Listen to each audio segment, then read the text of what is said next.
राधे राधे सखे। हाँ हाँ, आप अच्छे हो तभी मुझे देख रहे हो, क्योंकि एक अच्छा इंसान ही दूसरे अच्छा इंसान को देखता है, ऐसा जरूरी नहीं है, लेकिन फिर भी मैं अच्छी ही हूँ।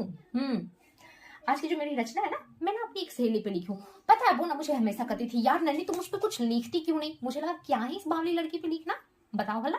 इसमें मैं क्या ही लिख सकती हूँ। लेकिन जब मैं लिखी ना तो कुछ अच्छा लिखा गया, और फिर ना मुझे रियलाइजेशन हुआ, यार ये तो सिर्फ इसके लिए नहीं है, ये तो आप अपनी बड़ी बहन को छोटी बहन कह सकती है, छोटी बहन को बड़ी बहन कह सकती है, हालांकि जिसका वास्तविकता से कोई लेना देना नहीं है, क्योंकि बहन में ना एक ईगो होता है, यार मैं तुमसे प्यार तो करूंगी पर बताऊंगी कभी नहीं, ठीक, वैसा वाला चीज होता है। हाँ, लेकिन एक चीज हो सकती है,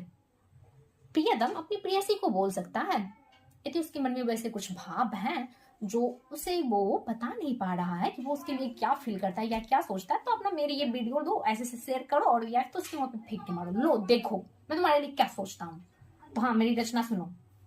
चंदन सा चितवन तेरा चकोर चछोसी चंचल हो तुम, चंदन सा चितवन तेरा चकोर चछोसी चंचल हो तुम, चांद के चांदनी सी शीतल हो तुम, चांद के चांदनी सी शीतल हो तुम, सरल सरिता की धार हो तुम, जीवन की बहार हो तुम, इस बेढंगी दुनिया का ढंग भरी अंदाज हो तुम, इस बेढंगी दुनिया का ढंग भरी अंदाज हो तुम, भाल रूपी जीवन की सबसे बड़ी काल हो तुम, भाल रूपी जीवन की सबसे बड़ी काल हो तुम, विस्मय रूपी जीवन की सबसे बड़ी ढाल हो तुम, मेरे जीवन में खुशियां लाने वाली बाल हो तुम, इस बेईमानी दुनिया में एक अकेली ईमानदार हो तुम,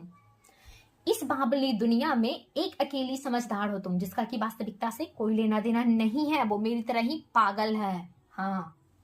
अब देखिए मैं हिंदी साहित्य की विद्यार्थी रही हूँ, तो मेरी रचनाओं में वो चीज झलकनी चाहिए कि आप हिंदी साहित्य के विद्यार्थी हो। तो सुनो,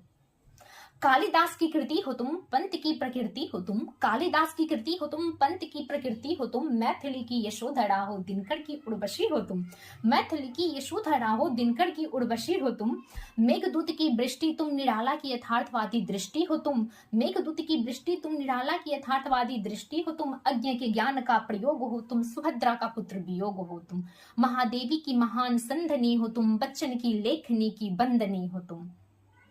मुंशी की मधुर शैली हो तुम, धुमिल की बेबाकी भी तुम, मुंशी की मधुर शैली हो तुम, धुमिल की बेबाकी भी तुम, नागा अर्जुन के युग धारा की प्रवर्तक हो तुम, मेरी इस लेखनी की सृजक हो तुम, मेरी इस लेखनी की सृजक हो तुम। अंतिम दो लाइन वो सुनिए। महादेवी की श्रृंखला की कड़ियां और अतीत के चलचित्र हो तुम, महादेवी की श्रृंखला की कड़ियां और अतीत के चलचित्र हो तुम, अंततः मैं यही कहूंगी, इस फसानी दुनिया में सचित्र हो तुम, इस